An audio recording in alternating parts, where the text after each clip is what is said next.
सो hey guys, कैसे हो आप सभी लोग। Welcome back to my channel एजी एनाई मांगा। तो गाइस, आज मैं एक्सप्लेन करने जा रहा हूँ बुक ऑफ एस्पर का एपिसोड नंबर 689 को, जो कि काफी ज्यादा अमेजिंग होने वाला है। इसलिए पहले ही वीडियो को like, share, comment and hype जरूर से कर देना। बाकी जिन लोगों ने भी अभी तक इसका पिछला एपिसोड नहीं देखा है, तो मैंने उस एपिसोड का लिंक इस वीडियो के नीचे डिस्क्रिप्शन में दे दिया है। आप लोग जाकर के पहले उस एपिसोड को देख लीजिए, और जिन्होंने ऑलरेडी देख रखा है तो उनके लिए शुरू करते हैं हमारा आज का ये वाला एपिसोड। लेकिन उससे पहले Ramesh Kumar, Prateek, Faizan, hey Dev here, among us, Ashika and Mahfooz Alam Mandal, thank you for joining and rejoining सूफ एंड सिल्वर डीमंस। बाकी के लोग भी अगर मेंबरशिप को ज्वाइन करना चाहते हैं तो नीचे दिए गए ज्वाइन बटन पर जाकर मेंबरशिप को ले सकते हैं। तो अब इस एपिसोड की स्टार्टिंग में एल्डर युआन और स्वॉर्ड मास्टर युनशन को दिखाया जाता है। एक दूसरे के ऊपर अपने अपने स्पेशल अटैक के साथ में हमला करते हुए एक दूसरे से आगे गुजर जाते हैं। लेकिन उसके अगले ही पल हमें दिखाया जाता है कि स्वॉर्ड मास्टर के हमले से एल्डर युआन की छाती पे एक बहुत बड़ा कट लगता है, जिससे वो काफी ज्यादा घायल हो जाते हैं। इतना ज्यादा इंजर्ड होने की वजह से वो अपने मुंह से खून खांसते हैं और जख्मी होते हुए अपने घुटनों पर आ बैठते हैं। जबकि स्वॉर्ड मास्टर युनसेन भी हमला करने के बाद में थोड़ा गम में होते हैं। इधर हमें दिखाया जाता है कि स्वॉर्ड मास्टर युनसेन के हमले की वजह से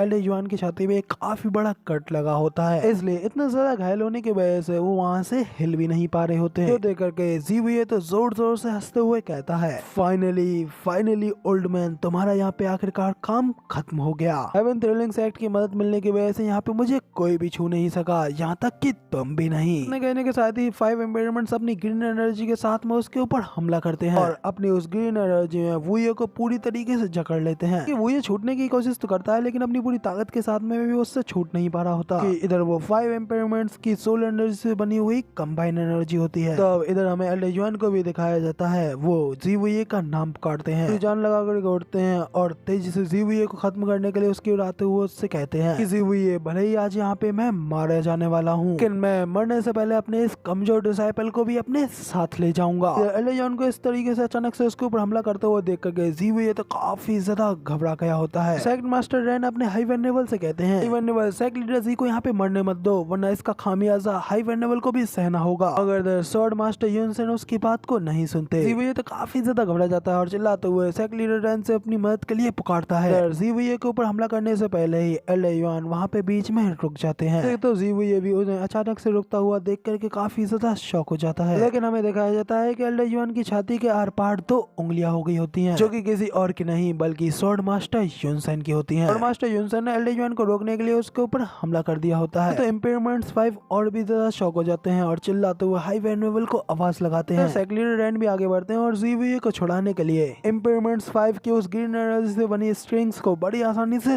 तोड़ डालते हैं। क्योंकि वो ग्रीन स्ट्रिंग्स उनकी सोल से बनी होती हैं, इसलिए वो पांचों भी काफी ज्यादा घायल हो जाते हैं। सेक्ट लीडर रेन जीवुये से पूछते हैं कि सेक्ट लीडर जी, क्या आप ठीक हो? इस पे तो जीवुये सेक्ट लीडर रेन को शुक्रिया करता है और फिर इधर घूरते हुए एल्डर युआन की ओर देखता है। इसके बाद फिर वो स्माइल करते हुए एल्डर युआन की ओर चल करके जाता है और उनसे कहता है कि हाई वेनेबल, आपको डिसअपॉइंट करने के लिए मुझे माफ कर देना, लेकिन आप मुझे यहाँ पर बिल्कुल भी मार नहीं सकते, और अब से ये पूरा का पूरा डीमन स्कैमिंग सेक्ट मेरा है, और जो कोई भी यहाँ पे मुझसे लड़ने की कोशिश करेगा वो यहीं पे मारा जाएगा, यहाँ तक कि तुम भी। कहते हुए अपनी पावर्स का इस्तेमाल करते हुए वहाँ पे 5 इम्पेयरमेंट्स को दूर फेंक देता है। ये की एनर्जी से हिट होने की वजह से 5 इम्पेयरमेंट्स भी काफी ज्यादा दूर जाकर गिरते हैं। तो इधर एल्डर युआन भी अपने साथियों के इस तरीके की हालत को बस देखते रह जाते हैं और चाह करके भी कुछ नहीं कर पाते। वो 5 इम्पेयरमेंट्स कहते हैं कि हाई वेनेबल, आप चिंता मत करिए, हम आगे बढ़ते रहेंगे। हाई वेनेबल कांपते हुए जैसे तैसे उधर उठने की कोशिश करते हैं। उठने के बाद में एल्डर युआन एक दीवार से सट करके बैठ जाते हैं। इतना ज्यादा घायल होने की वजह से उनके शरीर से काफी ज्यादा खून बह रहा होता है। फिर भी एल्डर युआन स्वॉर्ड मास्टर युनसेन से कहते हैं,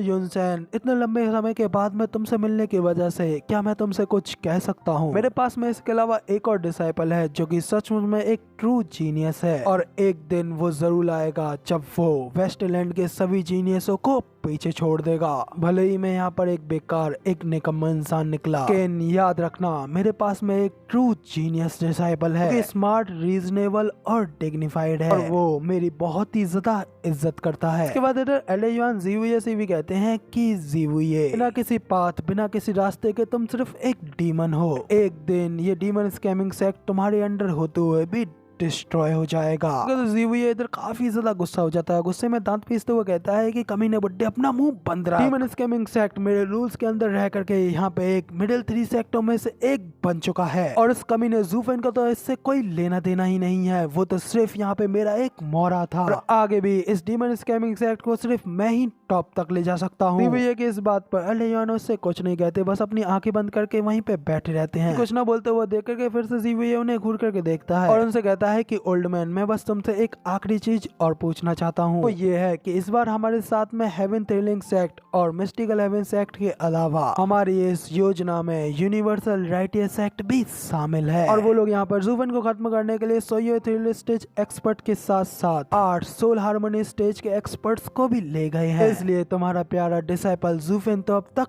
मारा भी जा चुका होगा। जो सुनने के बाद में तो एलियन भी काफी ज्यादा शॉक हो जाते हैं, लेकिन वो कुछ नहीं कह पाते। उनकी आंखें धीरे धीरे बंद होने लगती हैं और इसी तरह वो सिर्फ वहाँ पे बैठे बैठे शांत रह जाते हैं। जिन्हें कि अब कुछ भी आगे ना बोलता हुआ देख करके ज़ीवुये भी सिर्फ और सिर्फ वहाँ पे खड़ा उन्हें देखता रह जाता है। मतलब आखिरकार एलियन यहाँ पे मारे गए। तो चैट जल्दी से एलियन को फाइनल गुड बाय कर दीजिए। एलियन को इस तरीके से कुछ ना बोलता हुआ देख करके स्वॉर्ड मास्टर युनसेन भी उससे कहते हैं, युनसेन, तुम्हारे निधन के बाद भी तुमने सचमुच अपने पीछे कुछ नहीं छोड़ा। सचमुच तुम अब भी कितने ज्यादा बेकार निकले। और मास्टर युनसेन इतना कहते हैं कि अचानक से उनकी आंखें खुली की खुली रह जाती हैं और वो काफी ज्यादा शॉक हो जाते हैं। उनकी छाती में काफी ज्यादा दर्द होने लगता है और वो अपनी छाती पे हाथ रखते हैं और वो काफी ज्यादा घायल होते हुए अपने मुंह से खून खांसने लगते हैं। अलर्ट को देख सेक्ट लीडर रैन भी कहते हैं कि हाई वर्नेबल, आखिर आपको क्या हुआ? में दिखाया जाता है कि स्वॉर्ड मास्टर युनसेन की छाती पे एक काफी बड़ा घाव हो चुका होता है। देखने के बाद में तो स्वॉर्ड मास्टर युनसेन भी जोर जोर से हंसते हुए कहते हैं, वाकई में बहुत अच्छे युन्स यंग गैंग,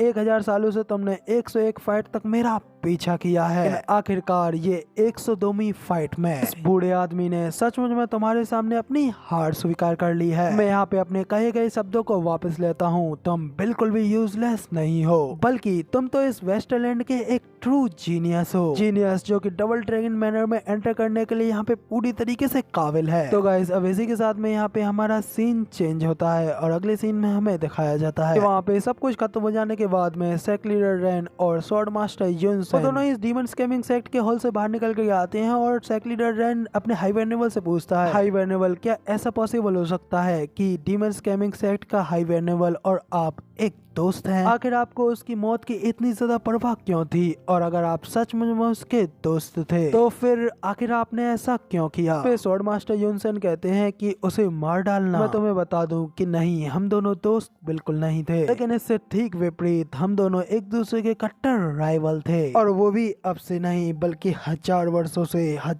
से हम दोनों एक दूसरे के राइवल हैं। इसलिए तो मैं यहाँ पर खुद से आखिरी बार अपने राइवल को देखने के लिए आया था।